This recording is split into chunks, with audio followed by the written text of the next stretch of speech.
Engkaulah segalanya bagi kami Tuhan, sehingga kami boleh ada saat ini sebagaimana kami ada ya Tuhan. Jemaat kudus-Mu ya Tuhan Yesus, orang-orang percaya-Mu ya Bapa, yang sudah menaikkan puji-pujian untuk meninggikan nama-Mu ya Tuhan dengan segala ketulusan hati yang ada ya Bapa. Kami berterima kasih Tuhan Yesus, pada saat ini kembali kami dipertemukan, dipersatukan oleh kasih karunia Tuhan untuk memuji dan menyembah-Mu ya Bapa, dan menaikkan doa-doa kami kepadamu ya Tuhan. Untuk semua orang ya Tuhan yang merindukan firman Tuhan, diberkatilah mereka ya Tuhan Yesus. Terima kasih Bapa di dalam surga untuk semua yang bertugas, yang melayani pada hari ini. Berlimpah berkat dari surga turun atas kehidupan mereka semuanya. Terima kasih Bapa atas firman-Mu ya Tuhan, yang terus meneguhkan hati kami ya Bapa, menguatkan kami Tuhan Yesus, dan memberikan kami Tuhan sukacita dan juga damai sejahtera yang sungguh luar biasa. Terima kasih Bapa di dalam surga untuk hikmat surgawi yang Tuhan bukakan melalui kebenaran firman Tuhan, untuk membuat hidup kami Tuhan semakin diteguhkan ya Bapa, bahwa kebenaran-Mu adalah sungguh menjadi kerinduan yang terbesar bagi kami Tuhan. Terima kasih Engkau berkati jemaat-Mu yang hadir di tempat ini, maupun semua yang mendengarkan melalui live streaming. Tuhan memberkati semuanya. Di dalam nama Tuhan Yesus kami berdoa dan bersyukur. Haleluya. Amin. Amin. Jemaat, saya persilakan duduk kembali. Ya, salam kudus. Salam Bapak Ibu Saudara. Baik Bapak Ibu Saudara yang dikasihi Tuhan Yesus, kita tentunya sangat bersyukur, kabar baik. Semakin ke depan, semakin hari kita lihat bahwa kondisi di bangsa dan negara kita yaitu sudah semakin membaik, puji Tuhan.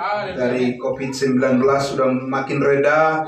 Nah, kita doakan bangsa, pemerintah kita supaya bisa terus berhasil untuk membantu rakyat Indonesia, terutama dalam program vaksinasi, supaya semuanya bisa sehat ya Bapak Ibu Saudara, dan bisa kembali beraktivitas sebagaimana biasa, dan semua orang boleh bergembira untuk menyambut masa depan yang lebih baik lagi. Amin.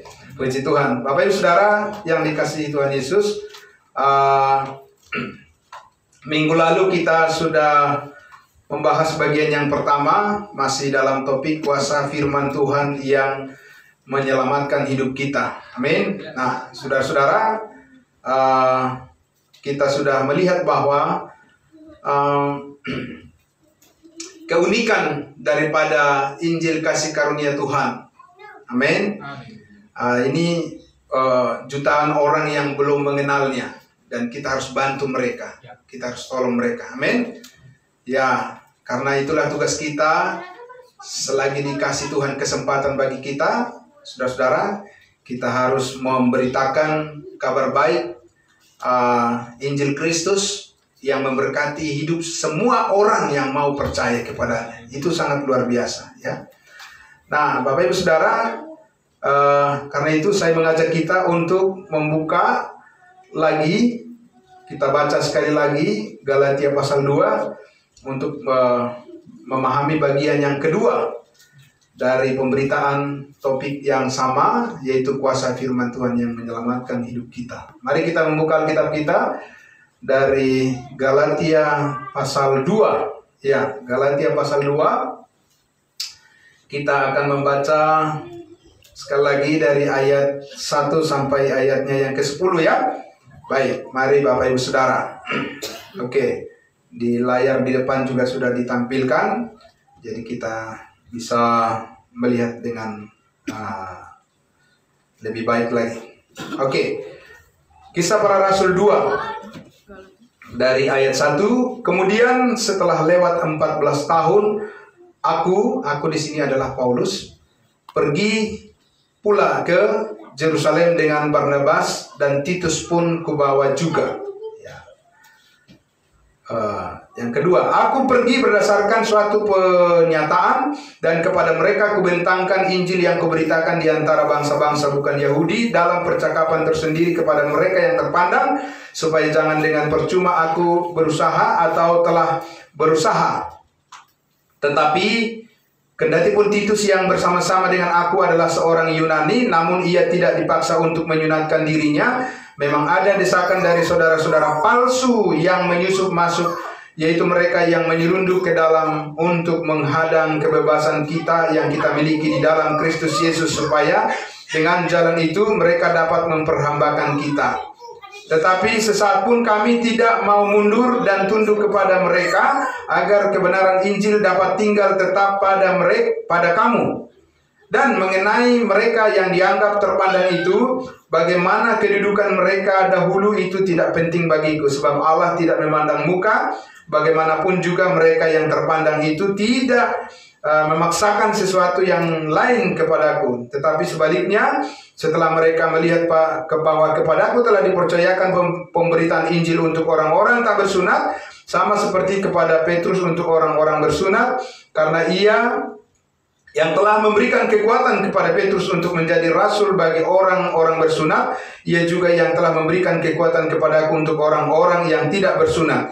Dan setelah melihat kasih karunia yang dianugerahkan kepadaku, maka Yakobus, Kefas, dan Yohanes yang dipandang sebagai soko guru jemaat berjabat tangan dengan aku dan dengan Barnabas sebagai tanda persekutuan, supaya kami pergi kepada orang-orang yang tidak bersunat dan mereka kepada orang-orang yang bersunat.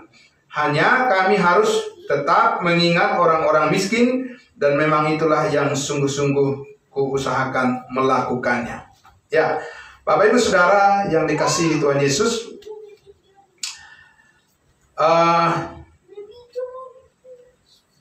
apa yang sudah kita baca barusan ini tentu tidak akan begitu jelas kita pahami maksudnya kalau kita tidak menghubungkan dengan Kisah Para Rasul 15. Karena ini sesungguhnya adalah peristiwa persidangan, konferensi rasul-rasul di mana? Di Yerusalem. Sesudah Paulus memberitakan Injil kasih karunia Allah, keselamatan, kepastian masuk surga melalui iman hanya kepada darah Yesus Kristus yang sudah menghapuskan semua dosa, ya, umat manusia. Jadi setelah sekian lama, saudara-saudara, dikatakan tadi di ayat 14 itu, di ayat 1 itu, berapa tahun dikatakan? Setelah 14 tahun, gitu ya. Setelah 14 tahun itu sudah luar biasa pelayanan Rasul Paulus, sudah di mana-mana, saudara-saudara. Nah, kenapa kalau kita tanya, kenapa harus sudah setelah 14 tahun, Pak? Ya, kan itu kita bertanya, kenapa harus setelah 14 tahun baru mereka bersidang, gitu, ya.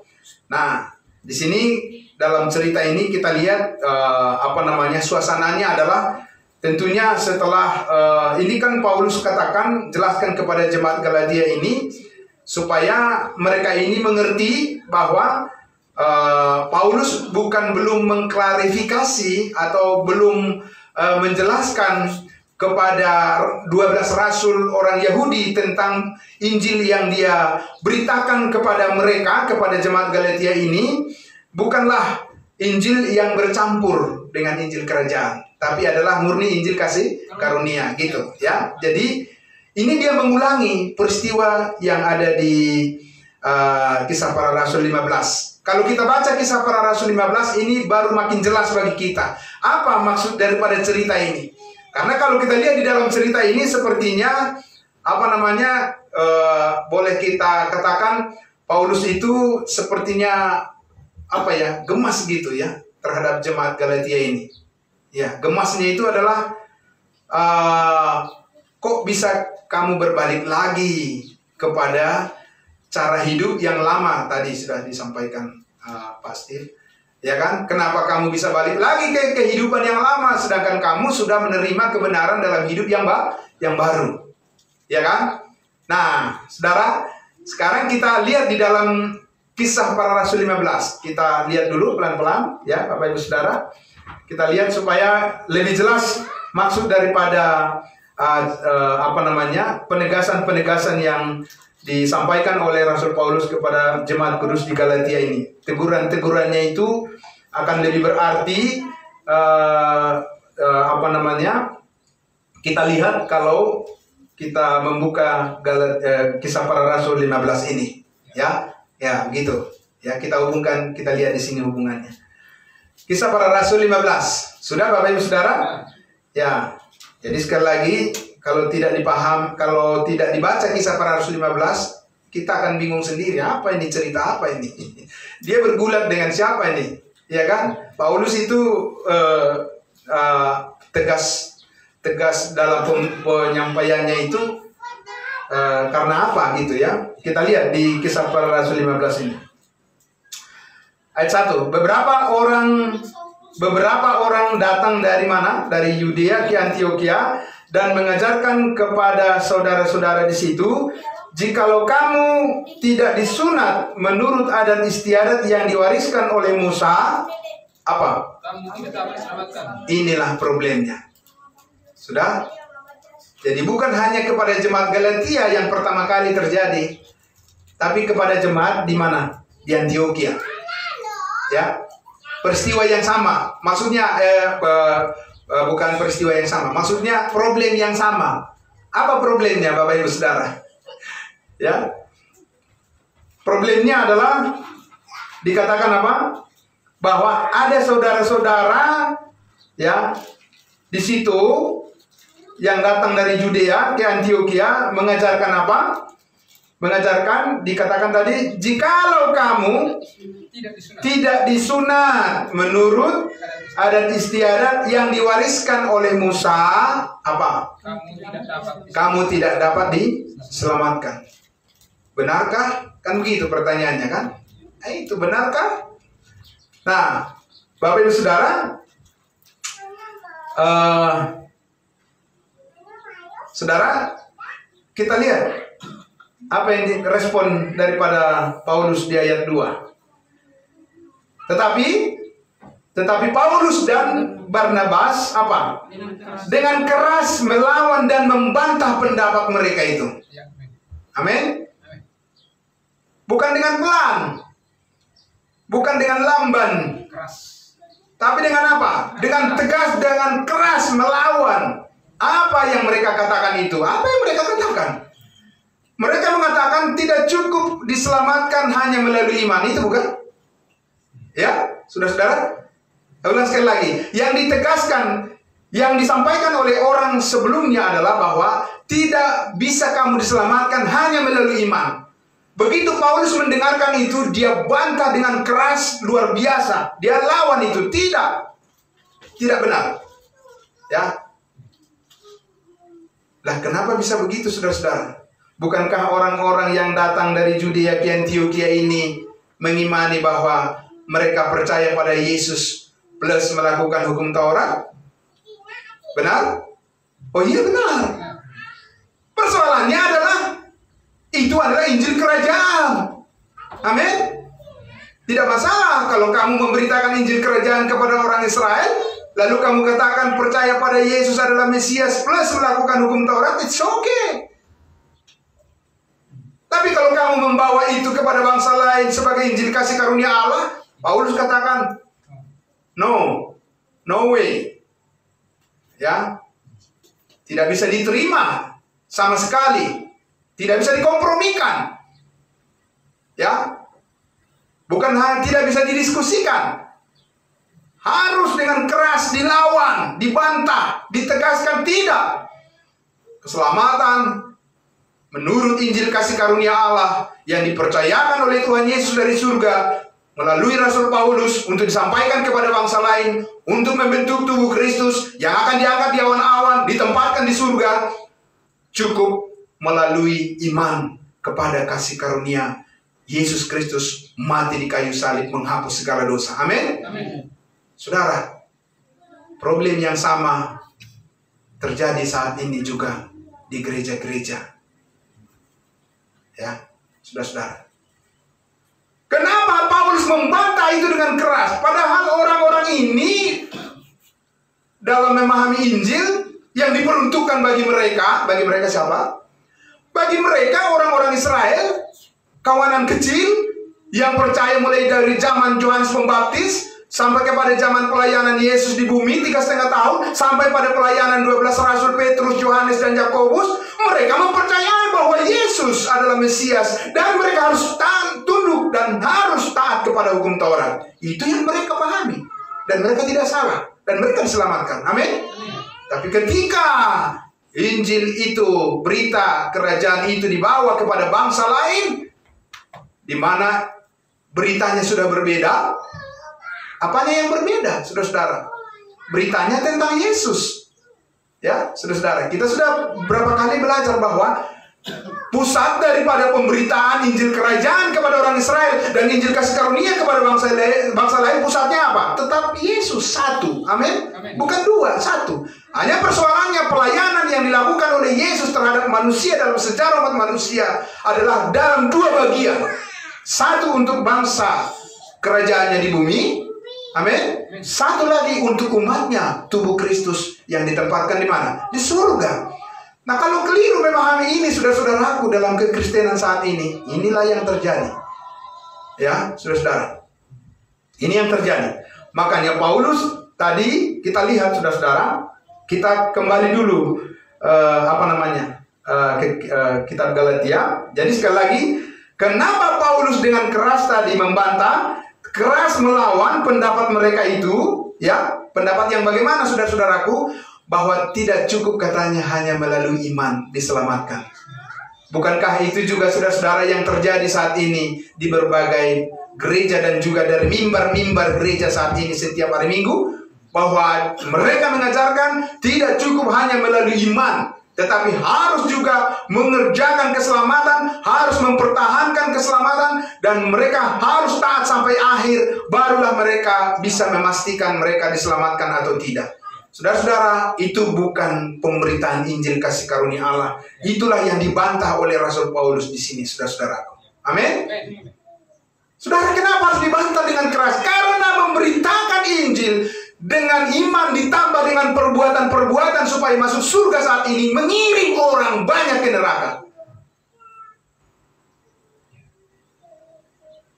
Ini bukan persoalan hanya masalah ditipu orang, masalah uang, atau masalah mobil kehilangan, atau kendaraan kita kehilangan, atau jabatan kita diturunkan. Bukan itu, saudara-saudaraku. Itu bukan masalah sepele. Ini adalah soal jiwa manusia yang terkirim ke surga atau ke neraka.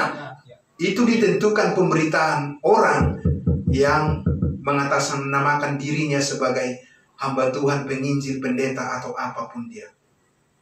Saudara. Jadi ini sesuatu yang memang yang sangat serius. Sangat serius, saudara-saudaraku. Ya.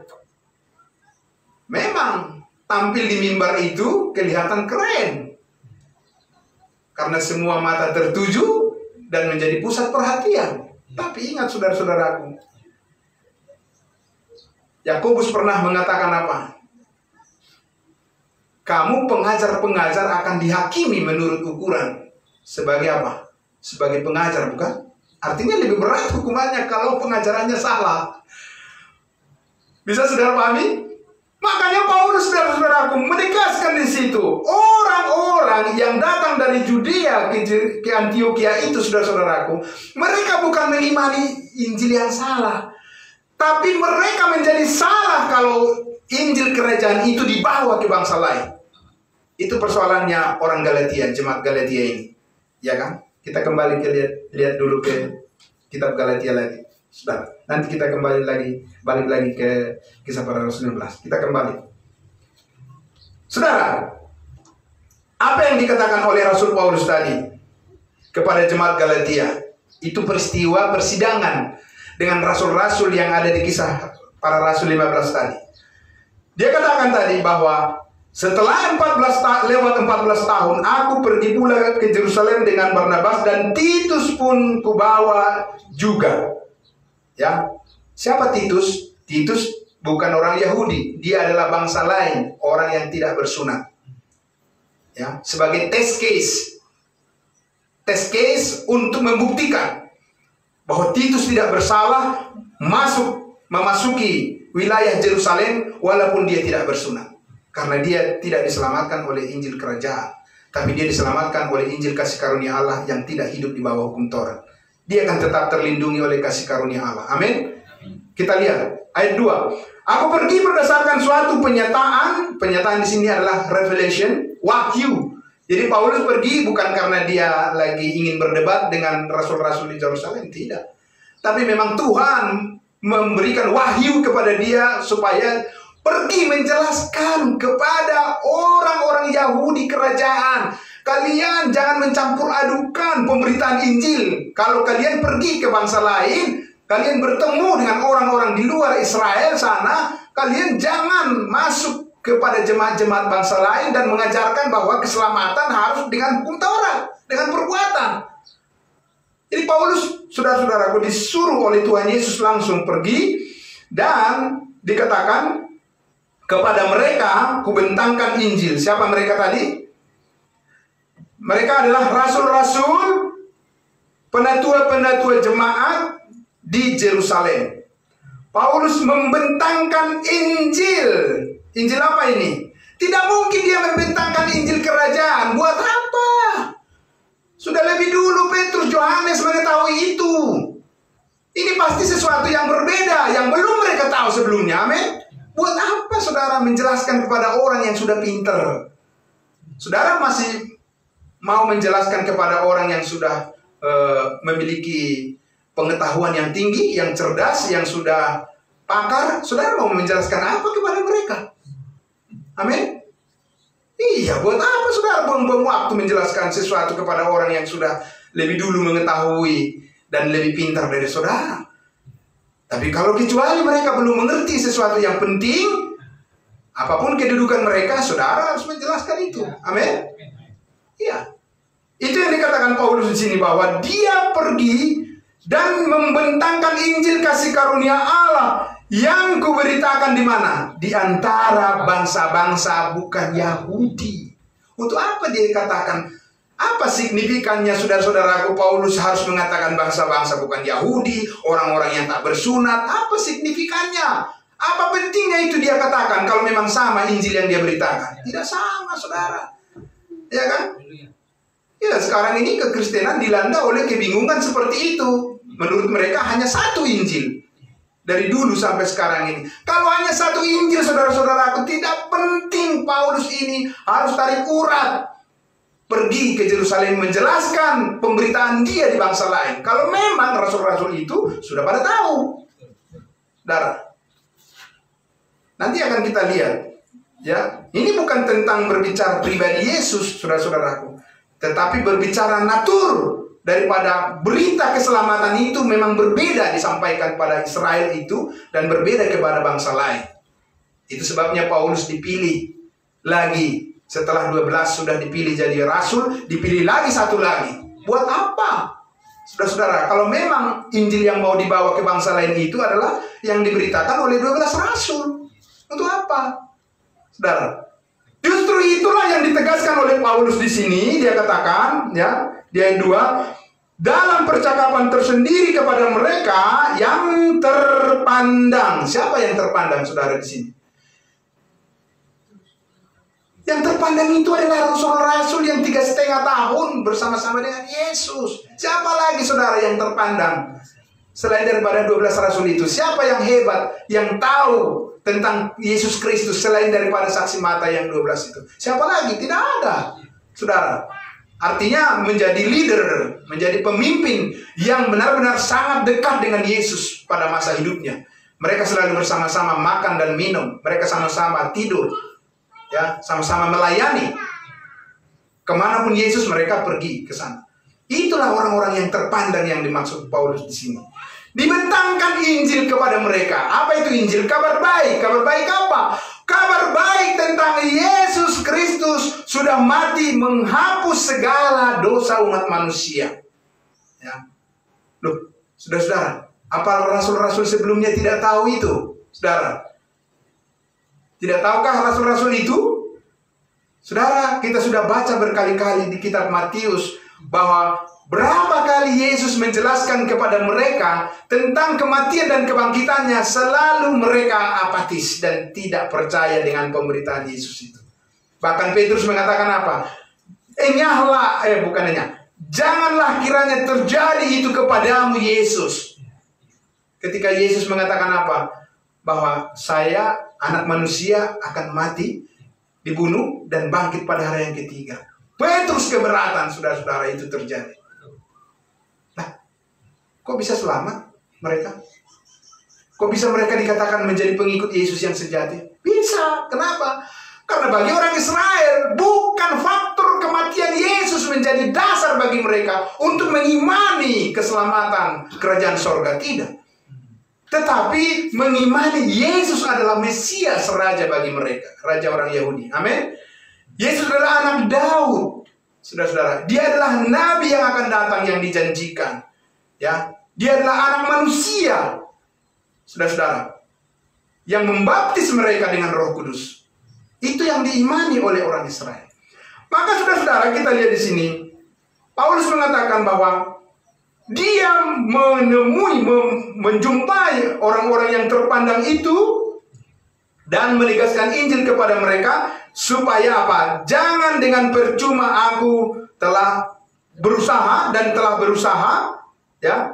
Sekali lagi, supaya jangan dengan percuma aku berusaha atau telah berusaha. Apa usaha dia? Itulah selama 14 tahun dia memberitakan Injil kasih karunia ke bangsa-bangsa lain. Amin. Itu akan jadi percuma kalau seperti jemaat Galatia ini pada akhirnya tercemar dengan Injil yang lain. Itu yang kita lihat di pasal 1, di ayat 6 sampai ayatnya yang ke-8 kan. Saudara, akan jadi percuma. Karena apa? Jemaat ini pasti runtuh. Pasti kembali lagi kepada kehidupan yang lama.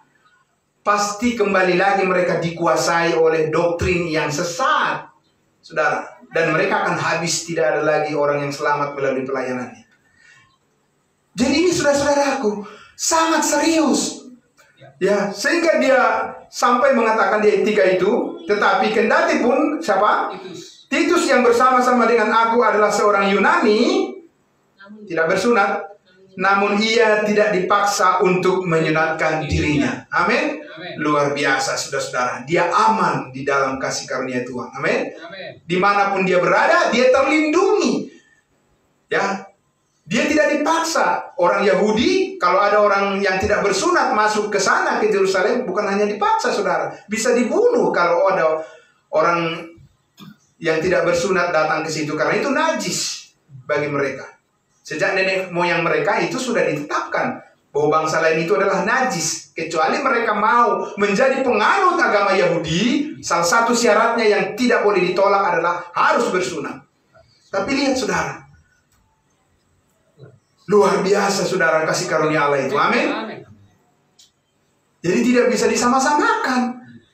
Memang itu sungguh berbeda saudara-saudara. Bukan hanya pemberitaannya, tetapi juga ya, recovery-nya terhadap perlindungan terhadap kehidupan daripada orang yang hidup di bawah kasih karunia itu benar-benar aman. Amin, saudara. Amin. Ya, kita lihat di situ dia tidak diapa-apain.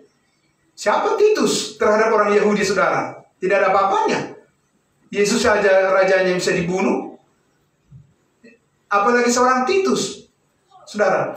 Tapi lihatlah bagaimana Allah memperlihatkan saudara-saudaraku bahwa ya, ketika orang hidup dan berani menyatakan imannya di dalam kasih karunia Allah itu, dia juga terpelihara, dilindungi oleh Tuhan. Ini buktinya, amin. Amin. Sehingga keberanian itu diperlukan, saudara, di dalam ya kehidupan untuk menyaksikan Injil kasih karunia Allah itu. Amin. Diperlukan keberanian. Seperti kita lihat Paulus ini. Nah, di ayatnya yang ke-4, saudara-saudaraku, dikatakan memang, ya, kalau tantangan itu pasti ada. Betul, saudara? Mana ada di dunia ini jalan yang mulus-mulus saja, ya kan? Tapi saudara lihat bagaimana cara Tuhan mengatasi persoalan-persoalan itu, ya kan? Di luar daripada dugaan kita semua. Ayatnya yang ke-4. Memang ada desakan dari saudara-saudara palsu. Ini ada saudara palsu ini. Bagaimana saudara bisa mengetahui saudara palsu saat ini? Oke, kita teruskan dulu supaya nanti jangan-jangan saya saudara palsu dari saudara. Saudara harus betul-betul paham, ya kan? Iya, Pak, palsu atau tidak? Bagaimana? Kalau uang palsu pasti tahu lah, ya kan? Betul. Itu akan segera diamankan itu kalau ada pengedar uang palsu, ya kan? Sudah ada ahlinya. Saudara pun harus begitu, ya kan? Saudara seiman yang mana? Ya kan? Paham saudara? Paham. Ini lihat nih Paulus ini sudah, dia benar-benar memiliki kacamata yang sangat-sangat tajam untuk melihat, membedakan dengan baik, dan dia tidak mau tercemar dengan pandangan-pandangan yang tidak jelas menurut kebenaran Injil kasih karunia Allah. Saudara-saudara palsu yang menyusup masuk kemana? Saudara, ya. Kalau kita lihat konteksnya di sini, coba kita kembali lagi ke kitab Galatia pasal bukan Galatia, Kisah Para Rasul 15. Nah, di sini baru kita lihat nanti jelas siapa yang dimaksud. Kisah Para Rasul 15 ayatnya yang ke saya teruskan ayat 2 tadi. Tetapi Paulus dan Barnabas dengan keras melawan dan membantah pendapat mereka itu. Akhirnya ditetapkanlah supaya Paulus dan Barnabas serta beberapa orang lain dari jemaat itu pergi kemana? Kepada rasul-rasul dan penatua-penatua di mana? Di Yerusalem. Untuk apa? Untuk membicarakan masalah itu. Ya, bersidang. Untuk mendiskusikan, ya, supaya rasul-rasul itu nanti pada akhirnya mengakui apa yang diberitakan oleh Rasul Paulus adalah benar-benar berbeda dengan mereka, Injil yang mereka beritakan. 3. Mereka diantarkan oleh jemaat sampai keluar kota, lalu mereka berjalan melalui Fenisia dan Samaria, dan di tempat-tempat itu mereka menceritakan tentang pertobatan orang-orang yang tidak mengenal Allah. Hal itu sangat menggembirakan hati saudara-saudara di situ.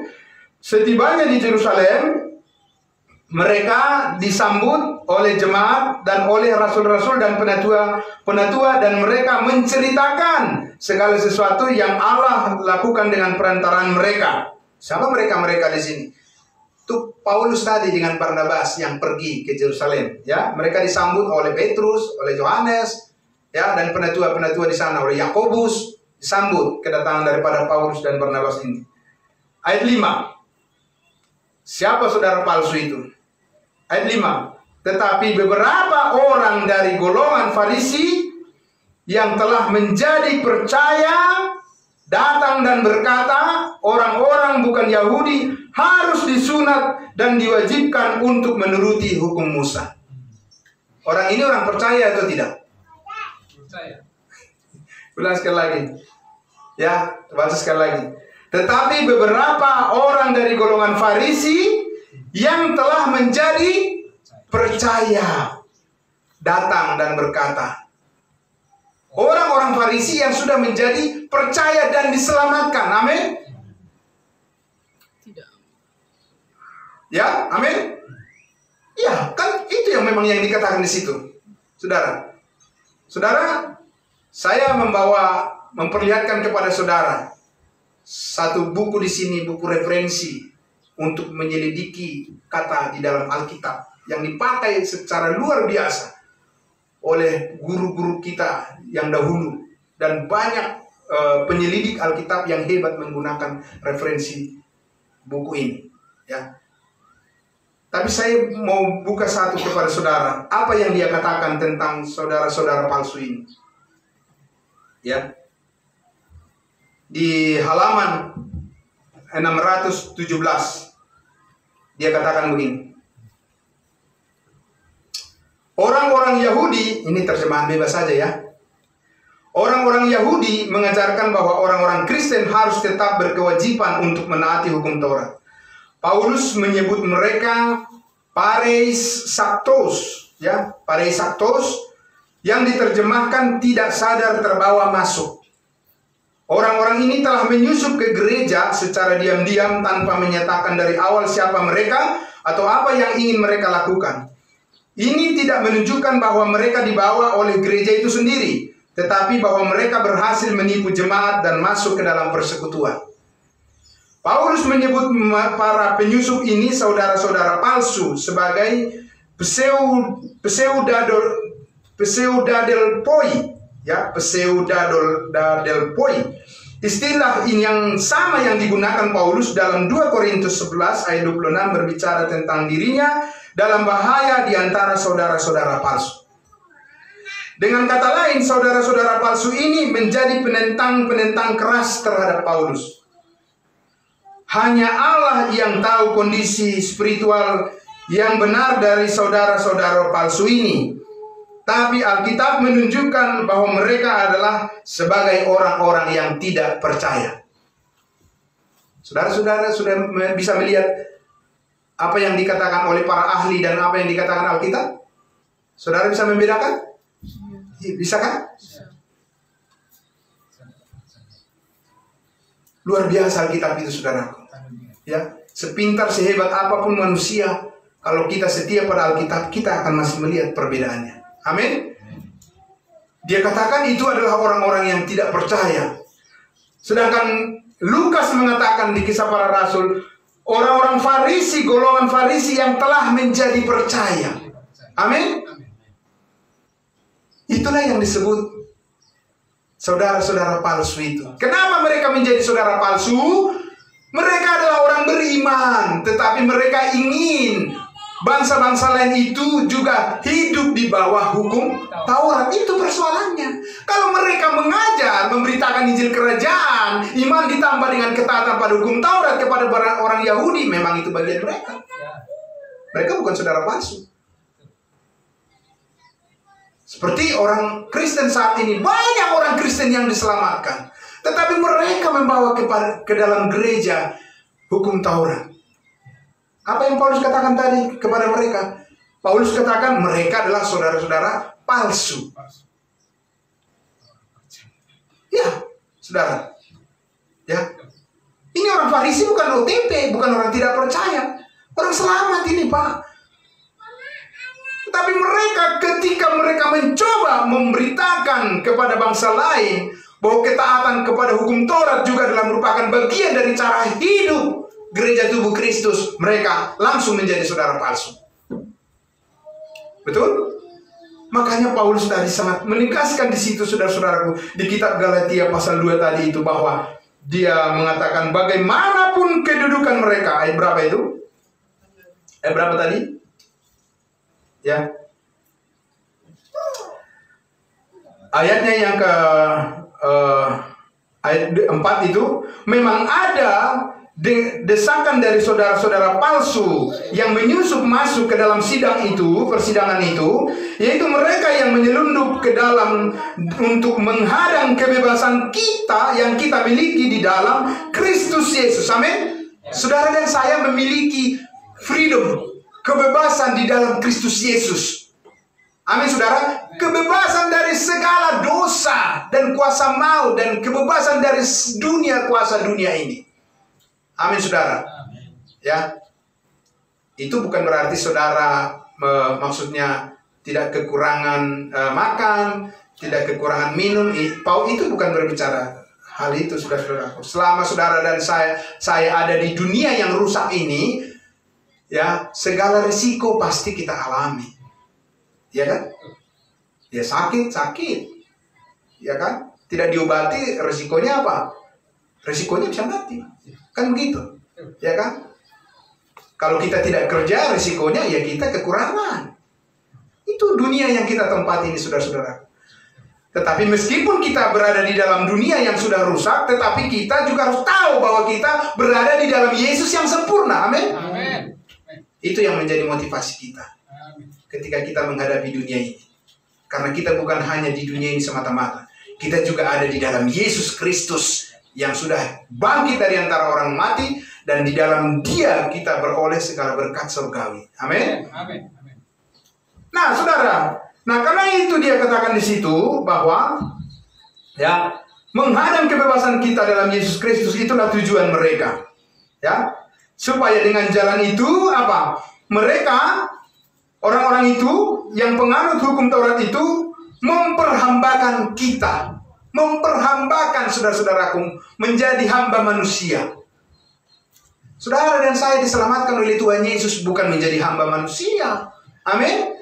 Kita adalah hamba Tuhan, artinya yang melayani Tuhan dengan segenap hati dan pikiran kita. Amin. Kita bukan takut kepada manusia, tapi takut kepada Tuhan. Kita menghormati manusia. Amin, saudara. Amin. Tapi bukan takut pada manusia, karena kalau saudara manusia, berarti saudara sudah menjadikan manusia itu Tuhan, sama dengan Tuhan. Kita harus menghormati manusia, tapi kita hanya takut kepada Tuhan. Ya, saudara, saya mau bawa saudara kepada bagian berikut dulu. Bagaimana Petrus memang tidak memiliki kapasitas menjadi pelayan bangsa lain. Kita lihat di ayat 11 Galatia pasal 2 itu. Tapi dia layak, sangat layak menjadi pelayan daripada bangsa yang bersunat. Ayat 11. Tetapi waktu Kefas datang ke Antiokhia, aku, siapa aku? Paulus, berterang-terang menentangnya. Sebab ia apa? Salah. Saudara lihat itu? Ya. Bobot daripada kebenaran kasih karunia Allah yang dipercayakan kepada Paulus. Dikatakan Paulus berterang-terangan, berterus terang menentangnya berhadapan-hadapan sebab ia salah. Sebenarnya bukan hanya sebab ia salah, karena memang ia pantas untuk disalahkan. Begitu, ya, kira-kira begitu, saudara. Memang dia pantas disalahkan. Kesalahannya apa? 12. Karena sebelum beberapa orang dari kalangan Yakobus datang, ia makan sehidangan dengan saudara-saudara yang tidak bersunat, bangsa lain. Amin. Siapa yang makan bersama? Petrus. Kefas itu Petrus, saudara. Ya. Tetapi setelah mereka datang, maksudnya Yakobus dan kawan-kawannya datang dari Yerusalem ke Antiokhia, ia, Petrus apa? Mengundurkan diri dan menjauhi mereka. Karena apa? Takut akan saudara-saudara yang bersunat.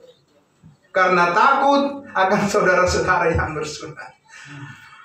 Parah kalau seperti itu membawakan Injil kasih karunia Allah mentalnya. Amin, saudara? Parah. Kalau seperti memang Petrus tidak punya kapasitas untuk menjadi pemberita Injil kasih karunia Allah. Paulus yang punya kapasitas. Amin. Amin. Ya. Dia harus kembali ke Yerusalem, Petrus. Dia tidak boleh lama-lama melayani di bangsa lain karena bukan kapasitas dia. Coba lihat, saudara, takut kepada manusia. Apa yang ditakuti pada manusia? Saudara, ayat 13. Dan orang-orang Yahudi yang lain pun apa? Turut berlaku munafik dengan dia. Bayangkan, saudara, kalau lebih lama dia di bangsa lain. Habis tuh orang-orang bangsa lain yang percaya kasih karunia Allah. Semua akan menjadi orang-orang yang munafik. Ya kan? Orang-orang bukan Yahudi, orang Yahudi yang sudah percaya Injil kasih karunia Allah di Antiokhia itu akhirnya terseret juga, mundur juga, kabur juga, takut karena melihat sikap Petrus. Pimpinan aja udah begitu. Ya kan, saudara? Kalau pimpinannya sudah seperti itu, apalagi anak buahnya. Kabur juga mereka. Dan bukan hanya itu, sehingga siapa? Barnabas sendiri turut terseret oleh kemunafikan mereka. Barnabas, saudara, dia udah lama tahu bobot pemberitaan kebenaran Injil kasih karunia Allah bersama-sama dengan Paulus, saudaraku. Udah berapa tahun lama sekali dia bersama dengan Paulus. Tapi lihat, saudara, ketika ada orang Yahudi yang menunjukkan ketidakkonsistenannya ya terhadap pemberitaan Injil kasih karunia Allah, nggak ada yang kebal, jatuh juga dia, ya, saudara. Kecuali dia berada di pihak Paulus, dia tidak akan jatuh. Amin. Iya, saudara. Pengajaran saat ini di gereja-gereja ini penting diperhatikan supaya kita tidak jatuh. Kita harus mengerti apa yang diajarkan oleh Tuhan melalui rasul bangsa lain, Rasul Paulus. Amin. Lihat Petrus, saudaraku. Apa kita mau mencontoh seperti dia di bangsa lain? Tidak bisa, saudara. Ya, tidak bisa. Sehingga dikatakan di ayat 14, tetapi waktu kulihat bahwa kelakuan mereka itu tidak sesuai dengan kebenaran Injil. Injil mana? Kalau Injil kerajaan memang tidak boleh dengan bangsa lain bergaul dan tidak boleh makan bersama, kan begitu, saudara? Mereka tidak salah. Tapi kalau itu diperhadapkan di wilayah bangsa lain, di mana yang menyelamatkan bangsa lain di zaman kasih karunia ini adalah Injil kasih karunia Allah, Yesus mati hapus segala dosa, itu jelas fail, itu jelas jatuh. Ya, Maka Paulus katakan, ketika kulihat kelakuan mereka tidak sesuai dengan kebenaran Injil, aku berkata kepada Petrus, kepada Kefas di hadapan mereka semua apa? Jika engkau seorang Yahudi hidup secara kafir. Memangnya Petrus hidup secara Yahudi, saudara-saudara? Seperti bangsa bukan Yahudi. Kan dia berada di wilayah bangsa lain. Dan dia bersekutu dengan orang-orang dari bangsa lain, makan bersama dengan orang-orang dari bangsa lain yang sudah selamat, ya kan? Karena di sidang di Yerusalem itu sudah dimengerti oleh Petrus, saudara-saudara. Udah dia mengerti bahwa tidak ada perbedaan lagi di zaman kasih karunia antara Yahudi dan bangsa lain. Tapi saudara, ketika dia berada di posisi di wilayah pelayanan bangsa lain, wilayah pelayanan Paulus, tetap dia tidak bisa mempertahankan sikap yang seturut dengan tuntutan daripada kebenaran Injil kasih karunia Allah itu. Dia tetap terbawa terseret dengan keadaan di mana dia adalah pelayan daripada bangsa yang bersunat, bangsa Israel. Dia hanya kuat di situ. Amin, saudara. Nah, lalu dia katakan, jikalau engkau seorang Yahudi hidup secara kafir dan bukan secara Yahudi, bagaimanakah engkau dapat memaksa saudara-saudara yang tidak bersunat untuk hidup secara Yahudi? Ini dibalikkan, saudara. Jadi Paulus katakan, kau aja sudah mengerti dan ingin hidup seperti orang yang bukan Yahudi. Nah sekarang kau paksa orang yang bukan Yahudi menjadi hidup seperti orang Yahudi. Gimana kau ini? Kau mau bawa kemana nih orang-orang? Kan begitu kan kira-kira ya, saudara ya. Nggak konsisten. Ya. Kalau kau di Israel atau di Yerusalem memperlakukan pemisahan seperti itu, it's okay. Karena apa? Memang begitu hukumnya di sana, betul, saudara? Ya kan? Kalau kau berada di Yerusalem tidak makan daging berdua, tidak apa-apa. Memang hukumnya begitu. Tapi kalau kau di sini, apa yang masalahnya? Benar, saudara? Karena apa? Karena kita tidak hidup di bawah hukum Taurat. Paham, saudara? Nah, tapi sekarang orang-orang dari bangsa lain mengajarkan hukum Taurat ke bangsa lain. Orang Yahudi aja tidak bisa melakukannya, apalagi kita. Nah ini, saudara, ya kan? Nah, ini yang sangat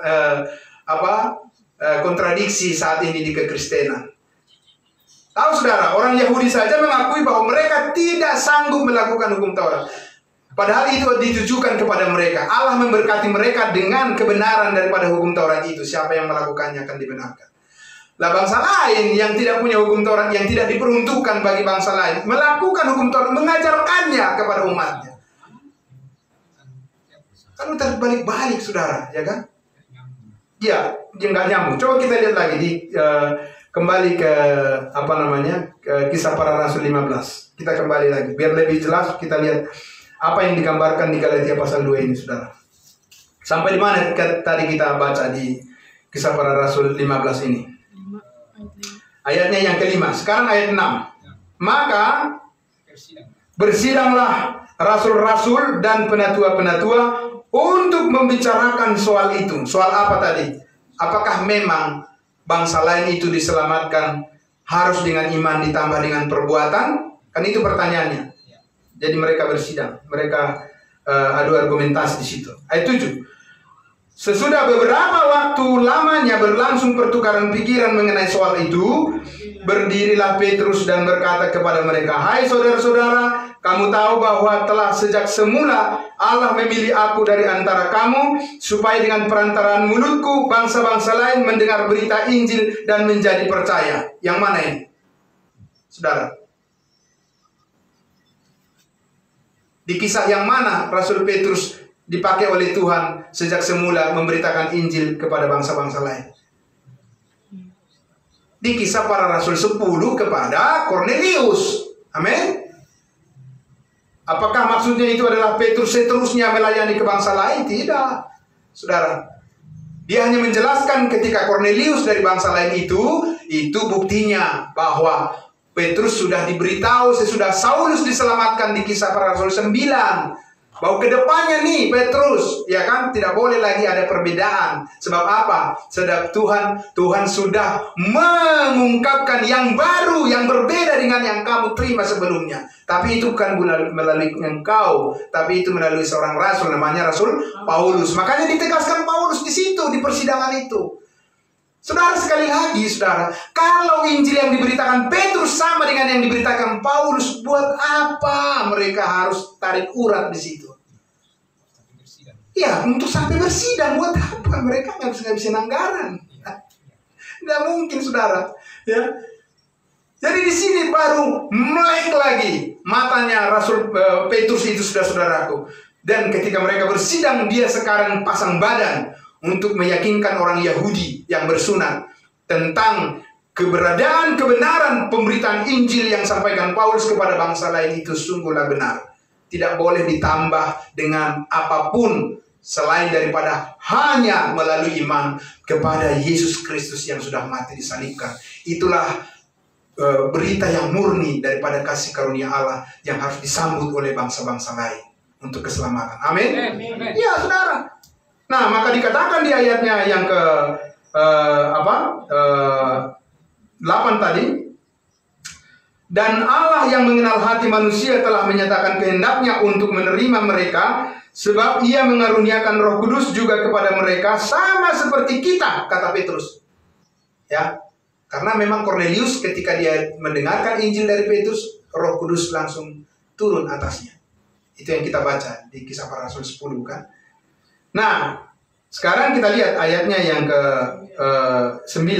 Dan ia, Allah, sama sekali tidak mengadakan perbedaan antara kita dengan mereka, antara Israel dan bangsa lain, sesudah ia menyucikan hati mereka oleh iman. Dari mana dia tahu itu, saudara? Sedangkan Yesus mengajarkan kepada 12 rasul, saudara-saudaraku, pergilah kamu, jangan menyimpang ke jalan bangsa lain. Pergilah kepada domba-domba yang hilang dari umat Israel. Yang dimengerti oleh Petrus dan 12 rasul adalah ada perbedaan. Tidak patut mengambil roti yang diperuntukkan untuk anak dan dilemparkan kepada anjing. Itu yang mereka mengerti selama 3,5 tahun. Tapi ketika mereka berjumpa dengan Tuhan mengungkapkan rahasia itu kepada Petrus bahwa dia tidak boleh lagi membeda-bedakan bangsa, karena yang akan berlanjut seterusnya adalah Injil kasih karunia Allah yang dibawa oleh Paulus. Mengertilah mulai Petrus bahwa ternyata Tuhan tidak lagi menjadikan program kerajaan sorga di bawah hukum Taurat yang berlaku selanjutnya. Dia mulai sadar. Amin, saudara. Iya, makin sadar, tahu dia, oh iya. Nah, sekarang dia jelaskan kepada orang-orang Yahudi itu supaya jangan menyusahkan lagi pelayanan Paulus di bangsa-bangsa lain. Jangan ngerecokin lagi mereka di jemaat Galatia, di jemaat Korintus, di jemaat Roma, ya. Sehingga dikatakan di ayatnya yang ke-10 apa? Kalau demikian apa? Mengapa kamu mau mencobai Allah dengan meletakkan pada tengkuk murid-murid itu suatu kuk yang tidak dapat dipikul? Amin. Baik oleh nenek moyang kita maupun oleh kita sendiri. Sekarang ini banyak mengajarkan hukum Taurat di bangsa lain. Bangsa Israel aja udah mengakui mereka tidak bisa melakukannya. Ini bangsa-bangsa lain disuruh lagi, Pak, Ibu, melakukannya. Itu benar-benar, ya kan? Dari mana itu? Ya, saudara. Jadi kalau kalau di kampung saya di Medan dibilang itu sok-sokan itu, ya kan? Orang yang punya aja nggak bisa, ya kan? Yang tidak punya kok bisa gitu, ya kan? Kok saya bisa lebih mengerti gitu loh kendaraan daripada Pak Steve? Dari mana caranya bisa saya lebih mengerti? Lebih mengerti yang punya lah, ya kan? Benar nggak, saudara? Karena mereka yang punya sudah ahlinya itu. Dia sudah setiap hari bergaul dengan itu. Orang Israel sudah setiap hari bergaul dengan hukum Taurat, saudara-saudaraku. Toh Petrus di ujung mendekat-dekati di mana dia sudah sadar bahwa bukan lagi program kerajaan sorga yang berlaku. Dia langsung mengatakan apa? Kenapa kalian harus paksa bangsa lain lagi untuk melakukan hukum Taurat? Kita aja, jujur saja, kita aja nggak bisa melakukannya. Dan kalian mau menjadikan hukum Taurat itu sebagai kuk. Tahu kan kuk ya saudara ya? Kuk itu beban. Jadi saudara, kalau kita mengajarkan ke bangsa lain hukum Taurat, jadi apa itu? Jadi beban. Jadi kuda beban. Jadi beban kan? Tapi tadi Paulus katakan apa? Oh iya, mereka mengajarkan hukum Taurat itu ke bangsa lain supaya mereka bisa memperhamba orang. Supaya peraturan mereka diikuti manusia, bukan Tuhan. Amin saudara? Ya sudah. Baik yang mengajarkan maupun yang diajar, ya bagaimana, sama-sama. Iya kan? Makanya saudara dan saya harus memberitakan Injil kasih karunia Allah secara meluas supaya orang bisa melihat bahwa Tuhan saat ini bekerja melalui pemberitaan Injil yang disampaikan oleh Rasul Paulus kepada kita bangsa lain. Amin. Supaya makin banyak orang dibebaskan dari kuk perhambaan itu. Saudara. Nah, karena itulah saudaraku yang dikasihi Tuhan Yesus. Kita lihat bagian yang terakhir di Galatia pasal 1. Mengapa Rasul Paulus mengatakan di ayat 6, aku heran. Ya, aku heran bukan karena kagum, Bu. Pak, bukan karena kagum. Aku heran bahwa kamu begitu apa? Begitu lekas berbalik daripada Dia, daripada Yesus yang oleh kasih karunia Kristus telah memanggil kamu dan mengikuti suatu Injil lain. Injil apapun, tidak ada lagi yang bisa dikatakan disebut Injil yang menyelamatkan selain daripada Injil yang diberitakan oleh Rasul Paulus. Hanya ada orang yang mengacaukan kamu dan yang bermaksud untuk apa? Memutarbalikkan Injil Kristus. Ya, Injil Kristus. Itu ketika kamu mendengar Injil kebenaran, firman kebenaran, ketika kamu percaya, yaitu Injil keselamatanmu, ketika kamu percaya dimeteraikan dengan Roh Kudus. Itu Injil yang diberitakan Rasul Paulus, saudara. Bukan Injil yang ketika kamu percaya masih menunggu beberapa hari nanti menyongsong baru turunnya Roh Kudus. Bukan itu Injil yang diberitakan Paulus. Ya. Tetapi sekalipun kami atau seorang malaikat dari sorga yang memberitakan kepada kamu suatu Injil yang berbeda dengan Injil yang telah kami beritakan kepada kamu, terkutuklah dia. Sudah jelas Bapak Ibu Saudara? Tadi saya katakan apa? Ini persoalan sangat serius. Masalah berita Injil membawa ke surga atau mengirim ke neraka. Itu persoalannya. Paulus katakan, kalau berbeda dengan Injil yang kami beritakan, terkutuklah dia. Bayangkan saudara kalau zaman sekarang ini, Pak Pardosi, kalau zaman sekarang ini orang beragama Kristen tidak tahu apa Injil yang diajarkan Paulus. Ya celaka punya lah.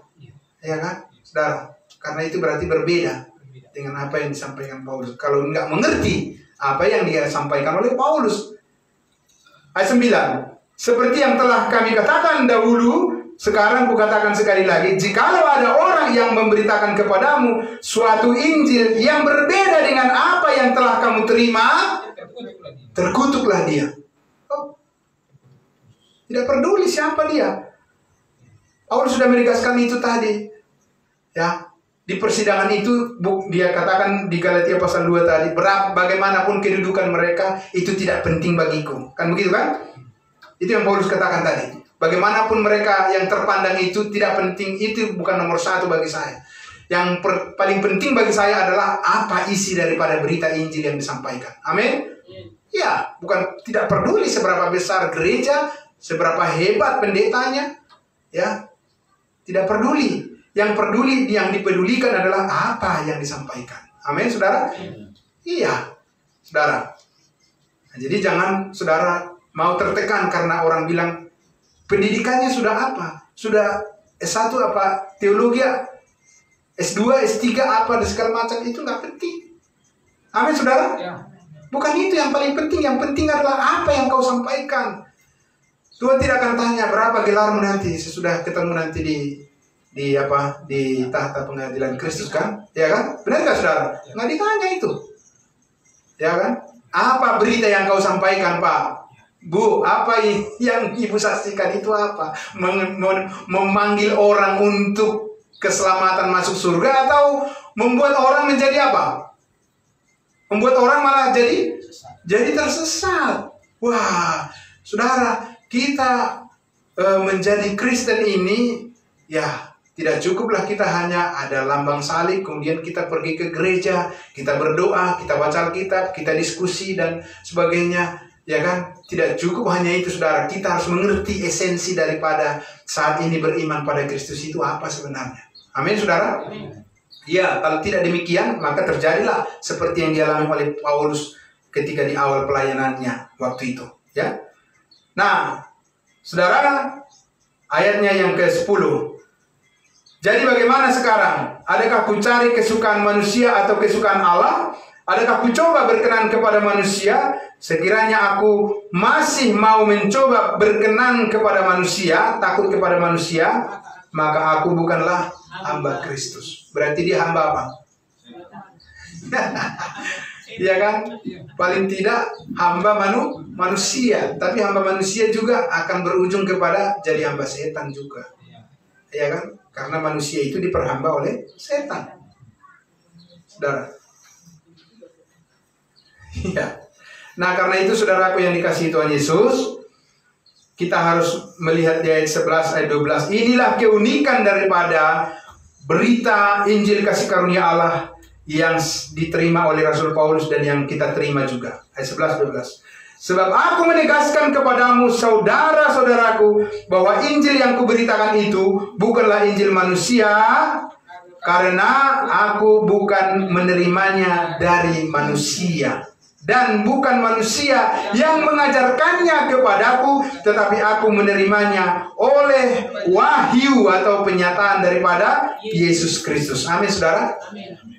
Saudara, dia tidak belajar kepada Petrus tentang Yesus Kristus, tidak.